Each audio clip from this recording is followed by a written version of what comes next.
Hey, I'm Anna Kendrick, and you're watching The Slate.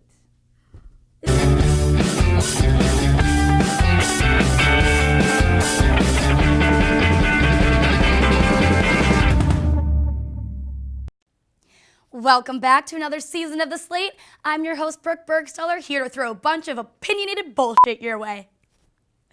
The most uninteresting man on the planet, Kevin Costner, has dropped out of Tarantino's newest film, Django Unchained. Guess Quentin thought Costner's feet weren't hot enough, cause they're webbed.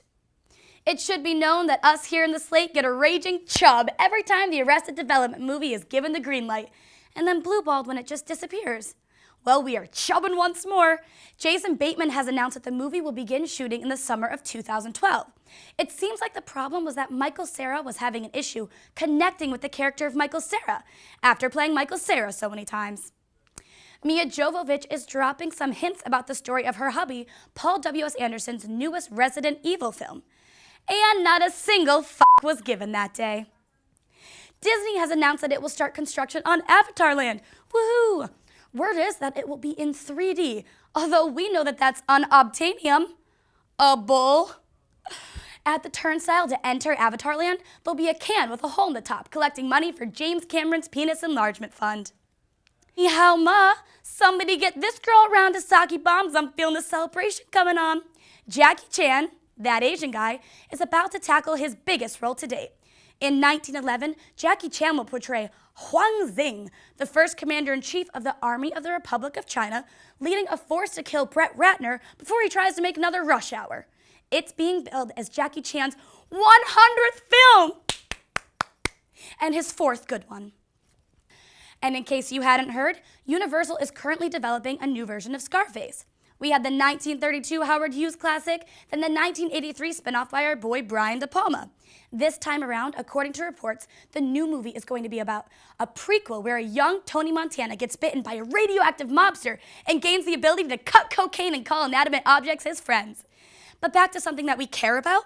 The remake has actor Robert Loggia, who played drug lord Frank Lopez in the 1983 classic, all pissed off.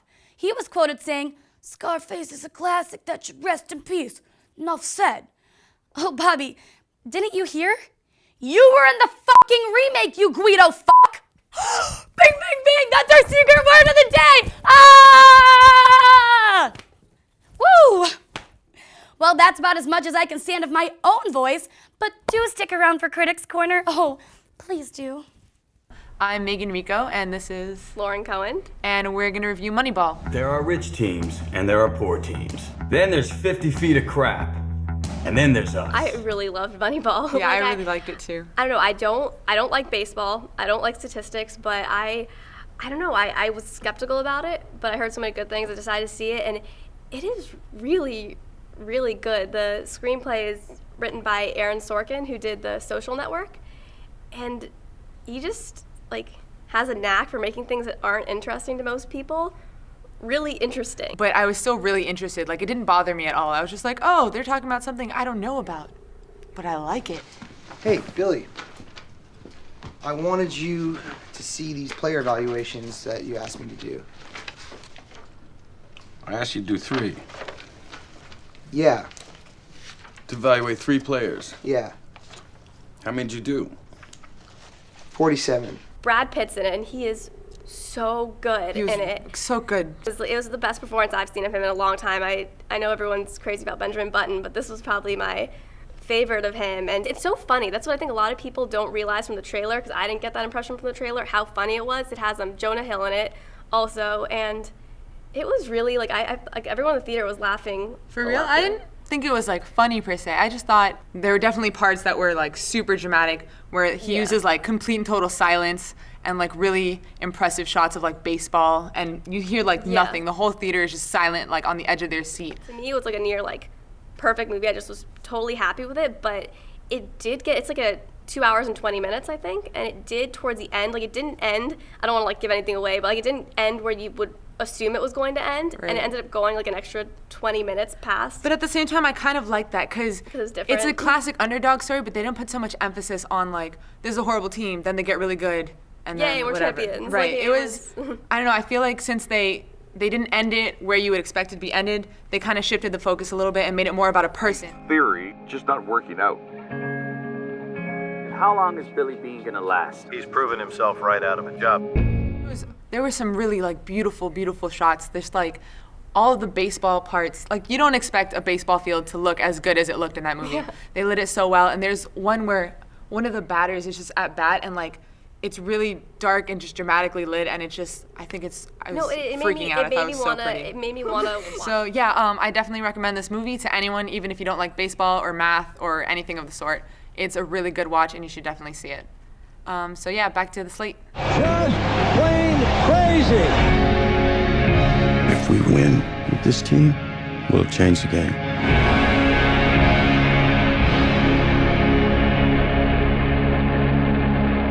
This better work. I'm just kidding you.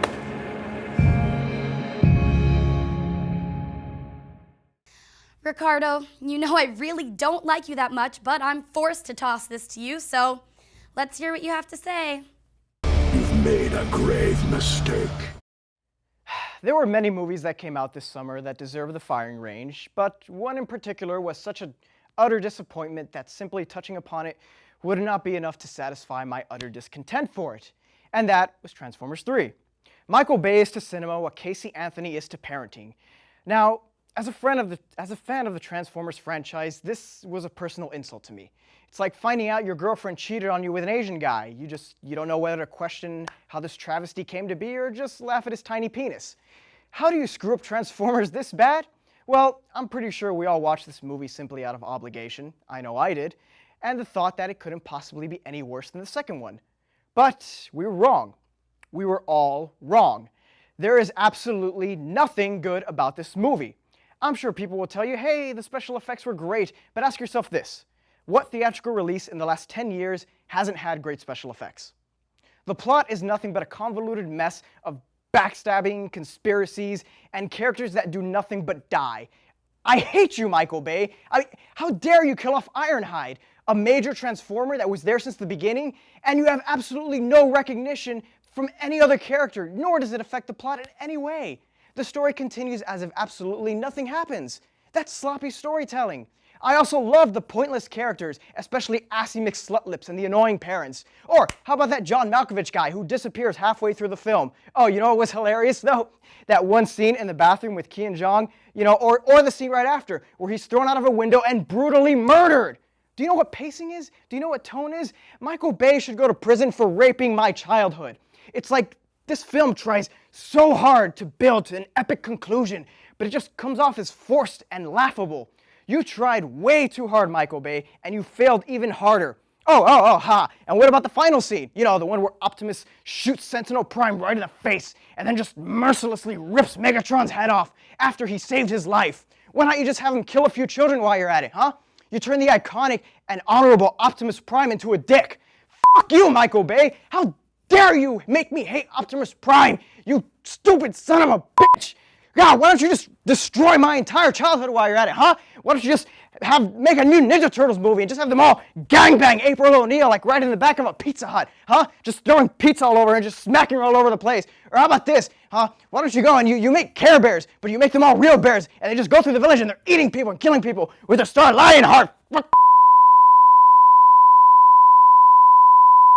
The soon-to-be-released film 50-50, starring Anna Kendrick, Seth Rogen, and Joseph Gordon-Levitt, had me laughing and crying and drying snot on my sleeve.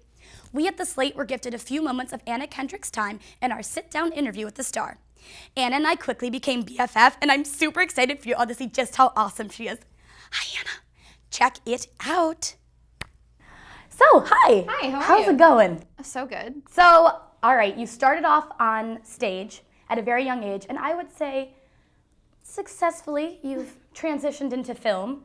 As a performer, do you prefer one over the other? It's so hard, like every time I go to see a show on stage, I get so jealous. I get like green with envy. But I do love making movies. I love making movies like this, really small sets, everybody's there, because they love the script. It's certainly not like we're living in the lap of luxury making a movie like this, but we're all just so excited to get up and go to work in the morning. It's worth it. Exactly. So you've been nominated for a slew of awards at quite a young age. and I really am rooting for you to reach EGOT status. How do you feel about that? Is that a dream that you have as well? And if not, how can I encourage you? Because really, To EGOT? yeah, you could EGOT this. That's awesome, right? That's amazing. Yeah, no, I don't even know what to say to that. That's amazing. Yeah, I mean, obviously, that's the only reason I got into it in the first place, just to get a necklace like Tracy Jordan. Exactly, yeah. I figured that's usually, I heard that's what Kate Winslet is also inspiring for. Exactly. The necklace is very popular. It's nice. All right, so of course you were nominated for an Oscar. Pretty exciting stuff. But you also were the answer to a New York Times crossword puzzle. What was a bigger honor? That was huge because I know that my dad does the New York Times crossword puzzle. Is that how you found so out? I was like I mean, no, somebody, somebody told me they had like an advanced copy or something. So I knew, but I was so excited. I felt like somehow I felt like it made me smarter to be in the New York Times crossword puzzle, or maybe it just fooled people to thinking that I'm smarter than I am. But that was pretty amazing. So Jason Reitman wrote the role of Natalie for you in Up in the Air. Did you find a difference in acting for a role that was written for you versus one that you auditioned for? Well, it's funny. I mean, my mom saw this movie and she felt like this, she saw more of me in this role. So, it didn't feel like I was playing, any closer to myself in either to me. But, this was really fun because I was really allowed to make it my own. It was, because I'm one of the fictional characters, some of the characters are real and I'm fictional, so I got to really make my own character, and the director was like really collaborative, and that part of it was really fun. As far as the acting part, I don't know. I mean, you're always just playing make believe. So but this was a totally different experience and really collaborative, which was great. Cool. So it's obviously very heavy subject matter. And you're saying you're a fictional character, but it's based off a true story. Right. What were the challenges with being the comedic piece to this deep subject? I mean, everybody's, a comedic piece in their own way. It's the kind of thing where when you just sort of say it as one sentence, it sounds like, oh, a comedy about cancer. But the script and the movie, I hope, are just honest and obviously it's just based on one person's experience. So he's just sort of presenting the things that happen to him honestly, and he was on set all the time. He was always writing, always helping, which was really great. And we didn't think of him as like the real life Aaron Brockovich or something. It was like he was just our friend. He was our writer. It was great. Okay, and then my last set of questions for you right now. Really quickly, I want to know some of your favorites. All right, ready? Favorite color? Purple. Favorite place you've ever been? Tokyo. Place you'd like to go? Greece. Your favorite food? Macaroni and cheese. Really? Oh yeah. Favorite cheese? Yeah, it's a pretty broad. Brie, I guess. Really? You're a brie girl? No. With a little bit of jam, maybe on some. Yeah, like fig jam. Yeah, that sounds good. Okay, drink of choice. Kombucha. Really? You're one of those? It's pretty crunchy. Great for the digestive tract. I know, but it makes me feel like, oh, I'm really living the dream. I'm like, I'm taking care of myself. It's all mental. BMing like a rock star. Oh my God. That's what it does for you. That's exceptional stuff. Well. All right. Favorite hair color? Red. On a boy? On a boy. Yeah. Brown. Boxers or briefs? Oh my God. For yourself, not for. For myself. Where's your mind going? For myself, boxers. Absolutely. All right. In the freedom. Thank you so much. This has been really. Well, thanks for stopping by, y'all. Go check out 50/50 and Moneyball. Stop by the UMTV website at umtv.miami.edu. Follow us on Twitter, poke us on Facebook. Oh, and if you're good looking, call me. That's all, folks. Are you enjoying your time in Miami? Very much, very much. Someone just told me that this is not humid.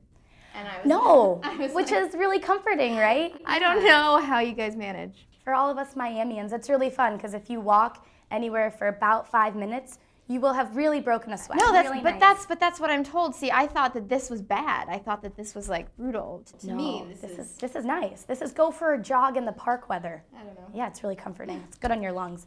So